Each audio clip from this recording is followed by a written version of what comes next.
L'invité de la matinale, Pierre-Hugues Dubois. Votre invité ce matin, Pierre-Hugues, est Agnès Pannier-Runacher, ministre déléguée auprès du ministre de l'Agriculture et de la Souveraineté alimentaire. Bonjour Agnès Pannier-Runacher. Bonjour Pierre-Hugues Dubois. Et merci d'être avec nous ce matin en studio pour évoquer ensemble les sujets agricoles, mais également le sommet de Choose France. Emmanuel Macron va accueillir aujourd'hui à Versailles plusieurs centaines de chefs d'entreprise pour les inciter à investir en France. Les premières annonces mentionnent des investissements dans l'intelligence artificielle, la décarbonation, la santé. Côté agriculture, le leader mondial de produits surgelés à base de pommes de terre, McCain, promet d'investir 350 millions d'euros pour moderniser ses usines. La crise latente du monde agricole a démontré l'importance d'investir dans l'agriculture. Y aura-t-il d'autres annonces aujourd'hui qui concerneront le monde agricole ? Oui, une annonce très importante, Fertigui, 1,3 milliard d'euros pour produire de l'engrais en France. C'est très important parce que c'est un des maillons de la chaîne sur lequel nous sommes dépendants. Nous devons importer des engrais de pays comme l'Ukraine notamment, donc tout le monde comprendra cette vulnérabilité que nous avons sur ce sujet-là. Nous travaillons évidemment à réduire nos besoins en engrais aussi pour des raisons de qualité des sols et dans le cadre de la transition agroécologique, de réduire notre besoin en engrais synthétiques. Mais néanmoins, c'est une excellente nouvelle. Et vous mentionnez McCain. McCain, c'est l'aval de la filière pommes de terre. C'est un dossier que j'avais porté il y a 4 ans lorsque j'étais en charge de l'industrie. C'est évidemment ça permet de conforter des centaines d'emplois dans les Hauts-de-France, mais ça permet aussi de donner des perspectives à ceux qui cultivent la pomme de terre dans les Hauts-de-France. McCain a annoncé moderniser ses usines, ce qu'on appelle gentiment moderniser des usines. C'est en réalité les automatiser et donc détruire des emplois ? Non, pas du tout. C'est surtout les rendre plus productives et les rendre à même de pouvoir, avec des emplois supplémentaires, car ce sont des investissements qui créent des emplois supplémentaires, de pouvoir traiter encore plus de pommes de terre. Il y a 4 ans, les producteurs de pommes de terre envoyaient leurs pommes de terre en Belgique qui revenaient sous forme transformée, frites, chips, etc. en France. C'était totalement paradoxal. Aujourd'hui, nous faisons en sorte de maintenir toute la création de valeur en France. C'est des emplois et des emplois de qualité. Comment on s'assure que ces emplois ils seront bien créés en France ? Si je vous parle des emplois, c'est qu'on constate une importante disproportion entre le volume des investissements et les créations de postes. Logique, puisque à cause notamment du coût du travail, la France attire beaucoup des activités à forte valeur ajoutée. Est-ce que ça a des limites là ?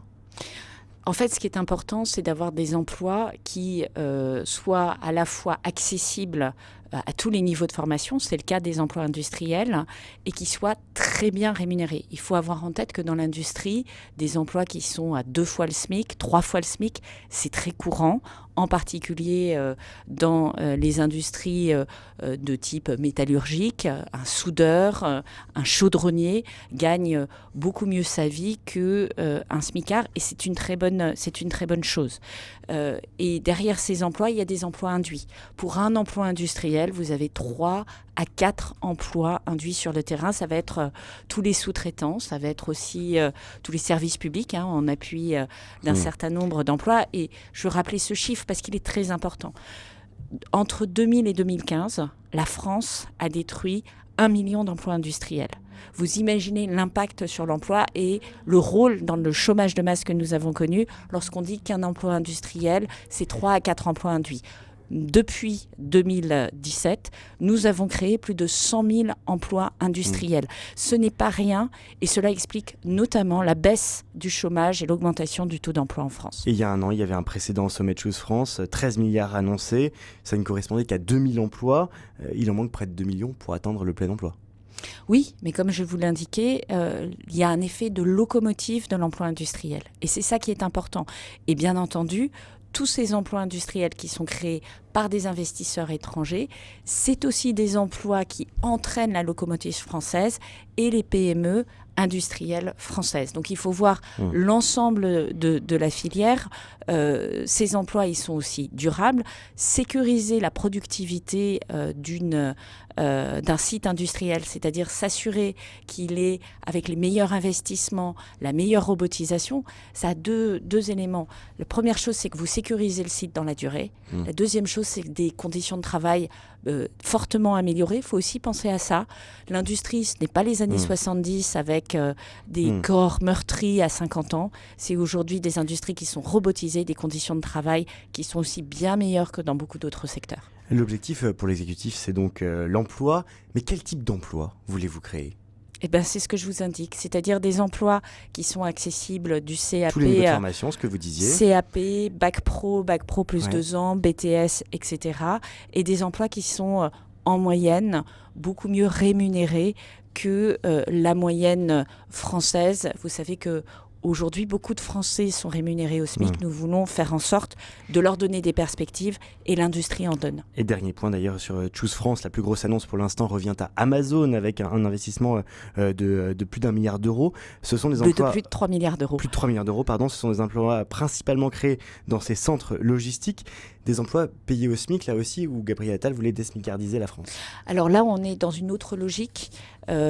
Amazon, ça fait partie de ces sociétés qui effectivement donnent leur chance à des gens qui n'ont pas de formation professionnelle très approfondie, mais qui ont des parcours de carrière.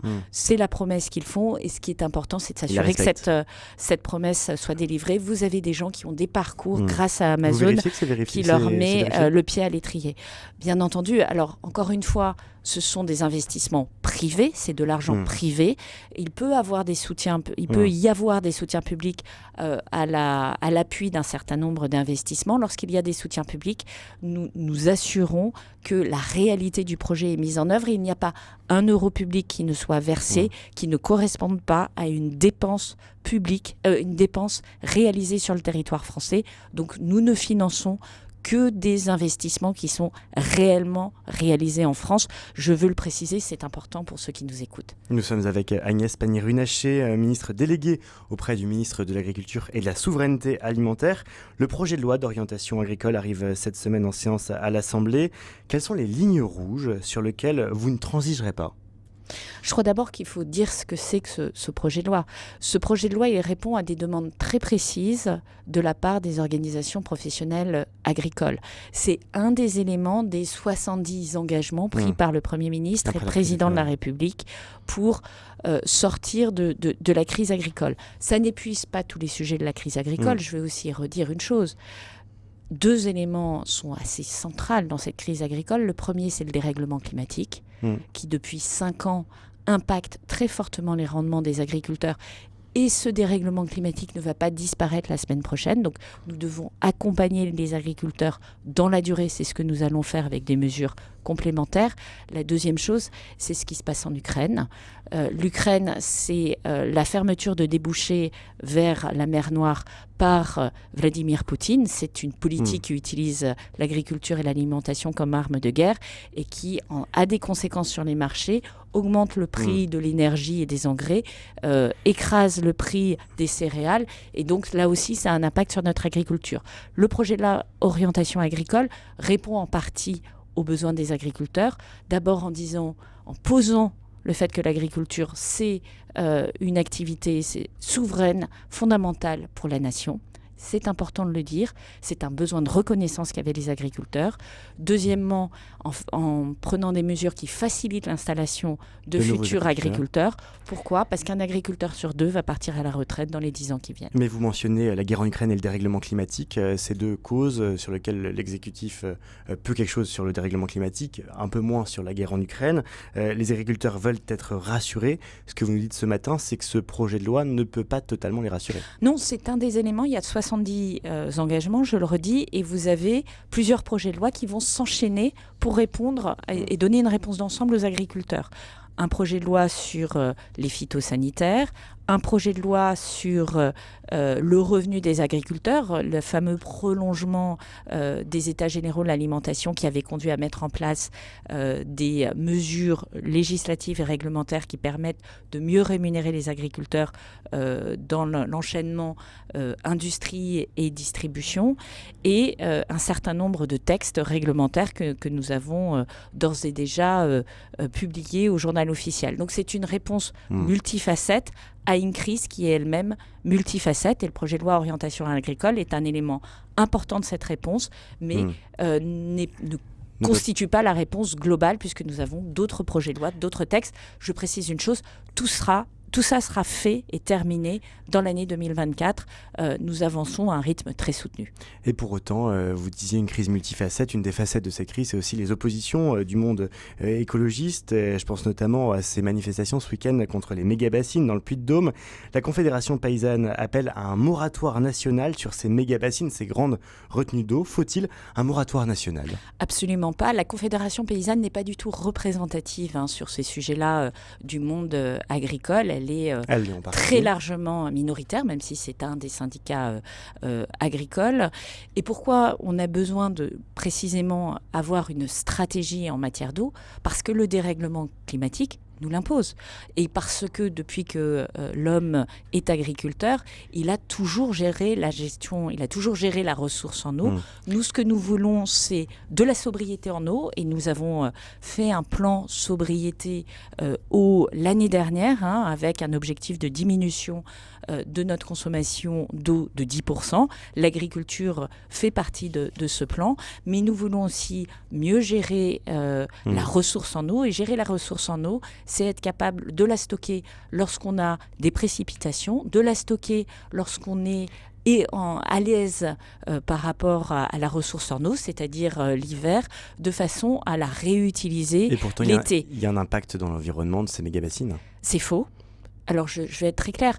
Des projets de méga-bassines font l'objet d'une autorisation environnementale et donc, nécessairement, la prise en compte de l'impact environnemental est réalisée. Donc, il est faux de dire que nous ne regardons pas, je précise ma pensée jusqu'au bout, il est faux de dire que nous ne regardons pas l'impact environnemental de ces projets. C'est même ça qui permet de les autoriser.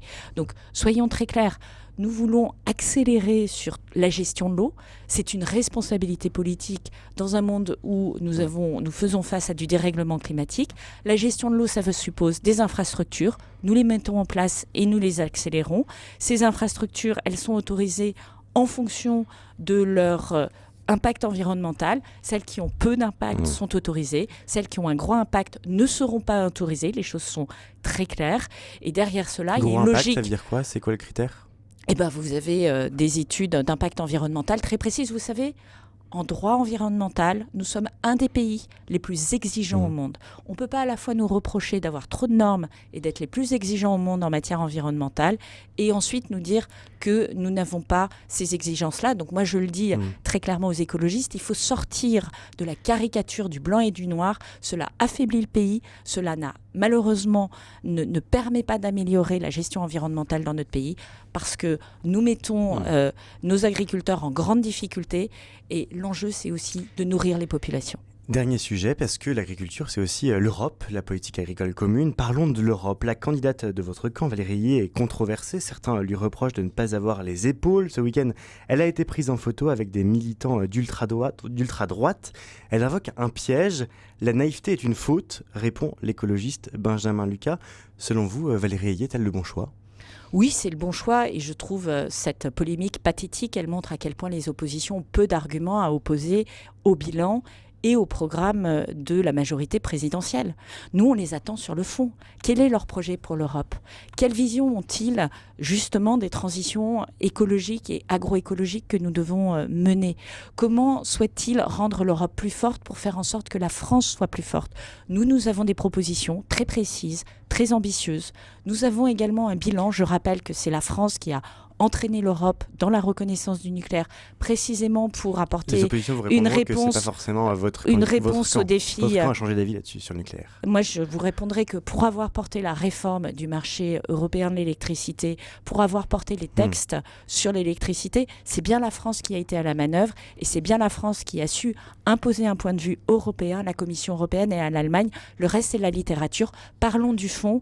Les polémiques sur les photos et les selfies que prennent les uns et les autres ne sont pas là hauteur des enjeux. Nous avons un pays agresseur aux portes de l'Europe qui attaque l'Ukraine, qui multiplie les attaques informationnelles et cyber en Europe et les attaques contre les intérêts français et européens en Afrique. Il est temps de regarder les choses en face et de choisir la liste qui est la mieux à même de défendre l'Europe dans les années qui viennent. Merci Agnès Pannier-Runacher d'avoir été ce matin l'invitée de la matinale. Je rappelle que vous êtes ministre déléguée auprès du ministre de l'Agriculture et de la Souveraineté alimentaire.